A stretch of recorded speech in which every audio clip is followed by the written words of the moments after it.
சண்முகசுந்தரம் அதை போன்று ஜார்க்கண்டிடம் எடுத்துக்கிட்டோம்னா 41 என்பது மேஜிக் நம்பராக இருக்குது. பெரும்பான்மை 41 வரும்போது பாஜக கூட்டணி அங்கு கிட்டத்தட்ட 40 இடங்களை முன்னிலை வகித்துட்டு இருக்காங்க. காங்கிரஸ் 31 தான் முன்னிலை வகிக்கிறாங்க காங்கிரஸ் கூட்டணி. அப்படின்னு இருக்கக்கூடிய சூழ்நிலையில அங்கு கிட்டத்தட்ட பாஜகவை ஏறக்குறைய அங்கு ஆதிக்கம் செலுத்த வாய்ப்பு இருக்குது பாஜக கூட்டணி அப்படின்னு நம்ம எடுத்துக்கலாமா? பாஜக கூட்டணி அந்த மேஜிக் நம்பரை தொடுவதற்கு இன்னும் ஒரு இடம்தான் அவர்களுக்கு தேவை. 41 இடங்கள் என்றாலே அவர்கள் பெரும்பான்மையை தொட்டுவிட்டார்கள் என்ற ஒரு எண்ணம் வந்துவிடும். ஆனால் சிம்பிள் மெஜாரிட்டி எது எப்படி இருப்பினும் அங்கு வலுவான எதிர்க்கட்சி அமைய போகிறது என்பதை சுட்டிக்காட்ட என்றால் கிட்டத்தட்ட 31 இடங்கள் இவர்களும் பெறப்போகிறார்கள். எனவே வலிமையான ஒரு எதிர்க்கட்சி இருக்கும்.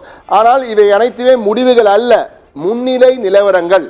அதுவும் முதற்கட்ட வாக்கு இரண்டாம் சுற்று இப்போதுதான் என்ன தொடங்கி இருக்கிறார்கள். சில இடங்களே ஒரு இரண்டாம் சுற்று முடிந்திருக்கிறது. ஜார்க்கண்டை பொறுத்தவரை தற்போது சில இடங்களில் இரண்டாம் சுற்று முடிந்து மூன்றாம் சுற்றும் எண்ணப்பட்டு வருகிறது. ஆனால் இன்னும் 13 சுற்றுகள் எண்ணப்பட வேண்டியிருக்கிறது. அது கிட்டத்தட்ட 16 சுற்றுகள் அங்கு ஒவ்வொரு சட்டமன்ற தொகுதியிலும் எண்ணுகிறார்கள். எனவே இன்னும் நேரம் இருக்கிறது. இது ஆரம்ப கட்ட போக்கு. இந்த ஆரம்பத்தை வைத்து பார்க்கும் பொழுது ஜார்க்கண்டில் பாஜக கை ஓங்குகிறது. ஆனால் ஜேஎம் ஜார்க்கண்ட் முக்தி மோர்ச்சா காங்கிரஸ் கூட்டணியும் தொடர்ந்து பின்னாலே வந்து கொண்டிருக்கிறது. ஆனால் வலுவான எந்த கட்சி ஆட்சி அமைத்தாலும் வலுவான எதிர்க்கட்சியும் அங்கு அமையப் போகிறது என்பதால் சட்டமன்றம் மிக சட்டமன்றமாக மிக பரபரப்பான ஒரு மன்றமாக இயங்கும் என்பதில் மாற்று கருத்தில்லை என்று எதிர்பார்க்கலாம்.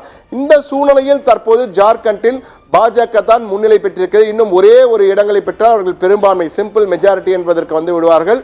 ஆனால் மகாராஷ்டிராவுடைய தலை கீழாக தற்போது மாறிக்கொண்டிருக்கிறது என்றுதான் கூற வேண்டும். முதலில் பாஜக கூட்டணி, பிறகு காங்கிரஸ், மீண்டும் காங்கிரஸ், மீண்டும் பாஜக, காங்கிரஸ், பாஜக, தற்போது பாஜக என்ற வகையில் சென்று கொண்டிருக்கிறார்கள். 137 தற்போது 137 132. தற்போது மும்பையிலிருந்து நமது செய்தியாளர் உறுதிப்படுத்திய தகவல் 137 132 இரண்டுக்கும் 5 இடங்கள் தான் வித்தியாசம் இருக்கிறது. 137 132 என்ற வகையில் இருக்கிறார்கள். 137 என்பது பாஜகவின் மகா யுதி கூட்டணி, 132 என்பது MVA மகா விகாஸ் அகாதி கூட்டணி, காங்கிரஸ் தலைமையிலான மகா விகாஸ் அகாதி கூட்டணி. 137 132 மற்றும் 10 இடங்களிலே மற்றவை இருக்கின்றன. அந்த 10 இடங்களில் இருப்பவை எவை?